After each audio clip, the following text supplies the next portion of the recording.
सुनीता धनंजय ठाकरे, उजगाव सरपंच। आम्ही हा रस्त्याने 50 ते 60 वर्षापासून जात आहोत। कंपनीने कोणतीही माहिती न देता, ग्रामपंचायतीची परमिशन न घेता इथे कोल डेपो केला, आमचा रस्ता बंद केला।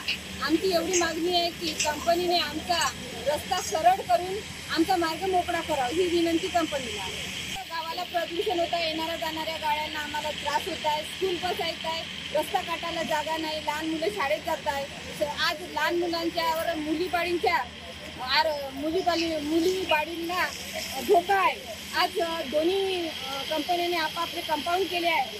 कंपाऊंडमध्ये कोणाची जीवितहानी होऊ शकते, कोणाची छेडखानी होऊ शकते, याला जबाबदार कोण राहणार, असं मी ह्या दोन्ही कंपनीला जाहीर निषेध करते।